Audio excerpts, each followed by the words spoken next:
Hi everyone, this is Wandering Trader, your quick take, low budget trading nomad. So, apologies for the delay.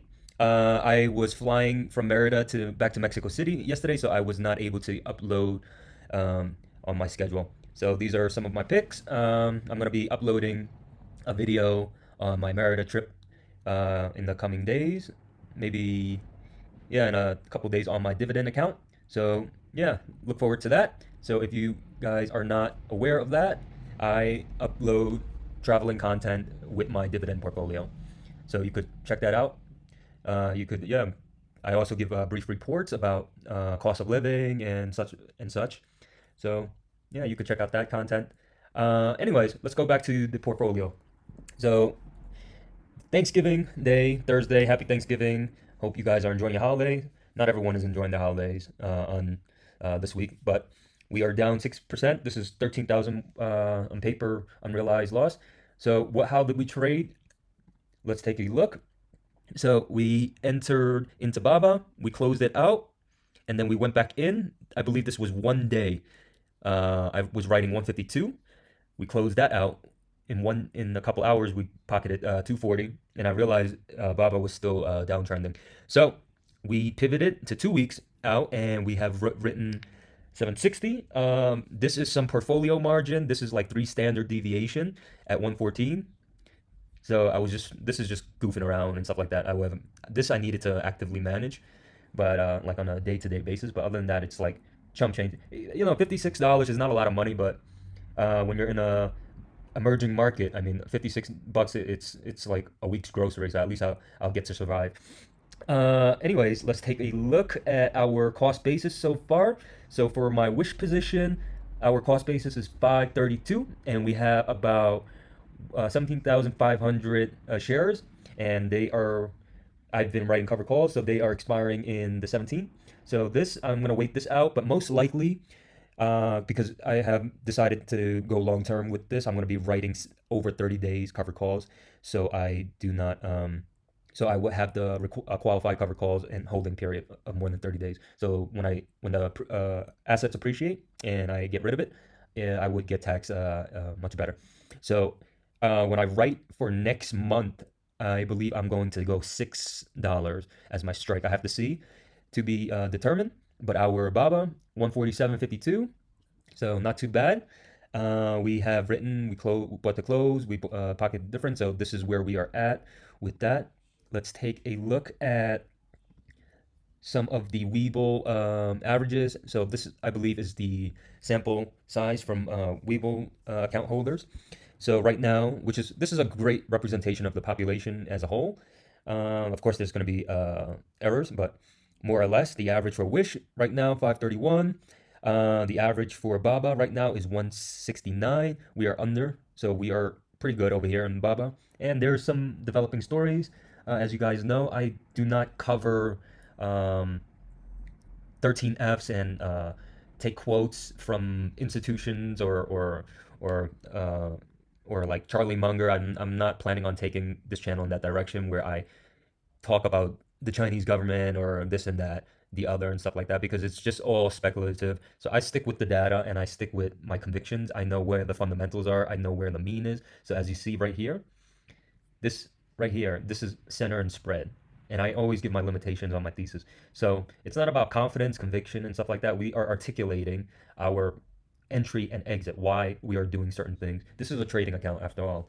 So we have started playing Wish around September 7th. This is when it was already downtrending and we thought it couldn't go anymore. This was my analysis at that time of risk, not profitable, meanness, high competition, interest rate, foreign currency, no more financials was going down, all-time low, insider selling, lockup. So I assessed it at 5 fair at that time when this was around 657. So it breached our threshold.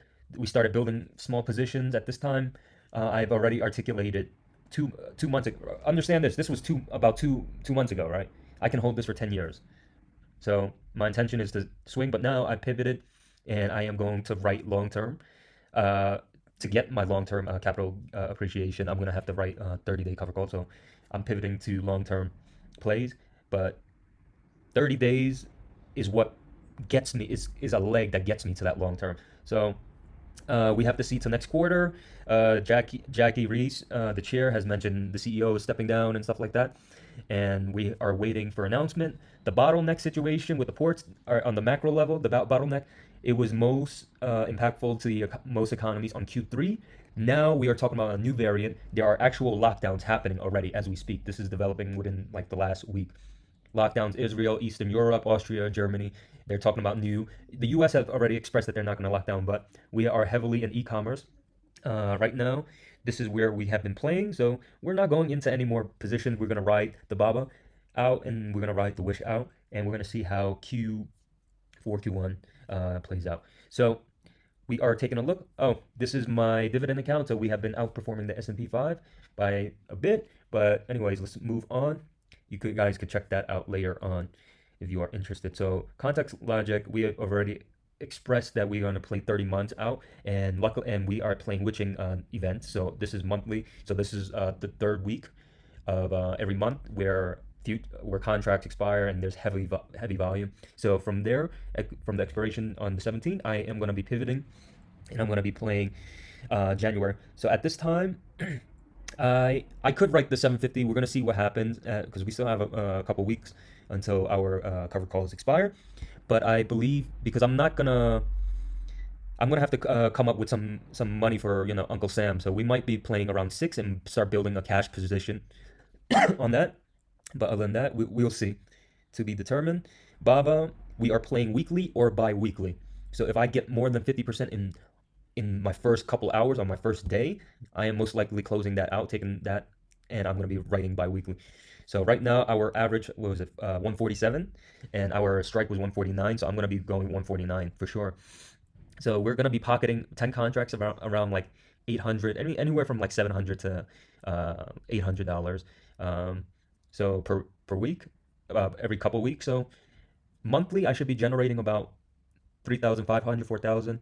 So I did not want to take the route of tax harvesting loss. I didn't want to, because number one, I don't want to say I'm stubborn, but it's a mindset. We could just make more money. I cannot, by accepting by selling, I am basically saying that not only was I wrong, but I'm also giving up. So if the year's coming to an end, a lot of institutions and a lot of people are doing it. So if you need to, you could look into this. You could offset some of your losses for your cap gains. I have about like 60, 70,000 in the last couple months. So I have a lot of short-term cap gain, but I can make that back easily.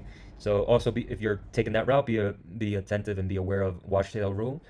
So that's something you should be mindful of.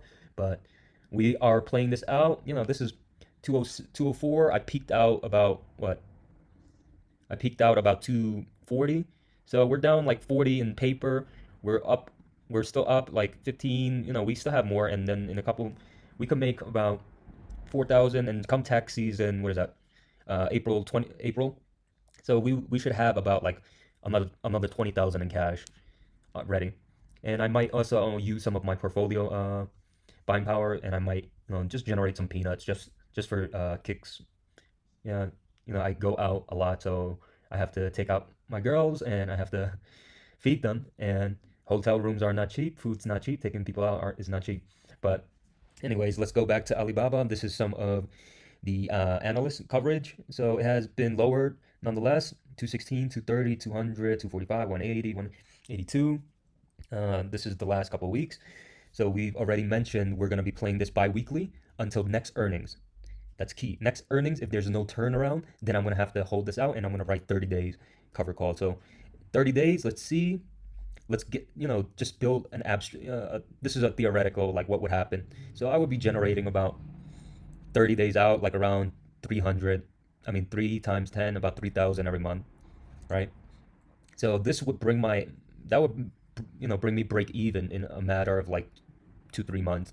For Wish, let's take a look at Wish right now. We are some of the analyst coverage, but also be mindful that there's also internal and macro events. So internally, management, they have been slowly weaning out the developers and the original team to put in veterans and more experienced people. So this is very typical with new IPOs within the first 2 years. It's in price discovery, so people are still moving their money around. We got in not as good as I would like, and I miscalculated, and there was it was a capitulation. It just went further down, but we are nonetheless, the fair value is around 5, so we're holding that out. Uh, so let's see, have an idea.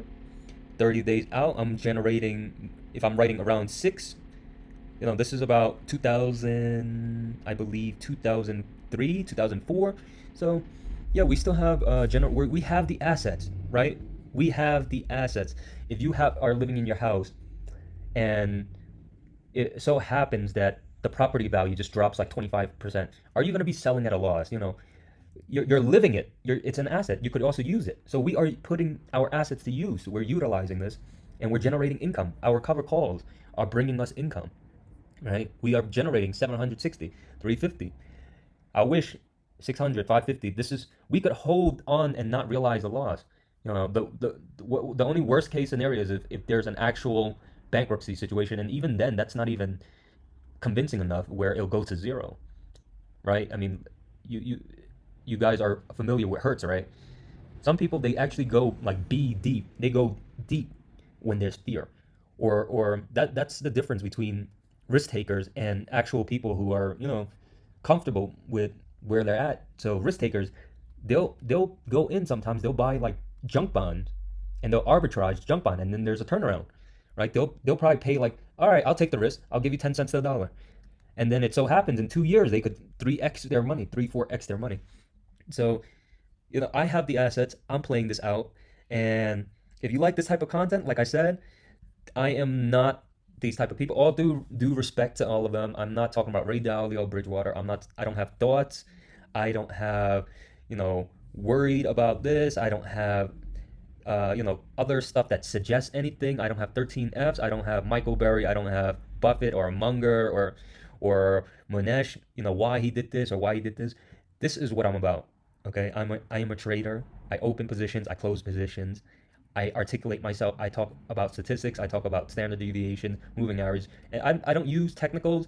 Technicals is more of for entry and exit, but I articulate myself, and this is I'm a trader. So if you want to check out, you want some less volatile stuff and stuff like that, check out my dividend content. We're beating and we're building passive income from this.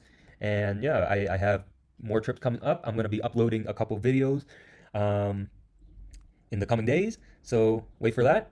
If you like it, like, subscribe. If not, drop a comment, double tap the like, double tap the dislike. And yeah, I don't even think they show it anymore. So yeah, thanks for tuning in and enjoy the rest of your weekend. And I'll see you guys next week. Take care.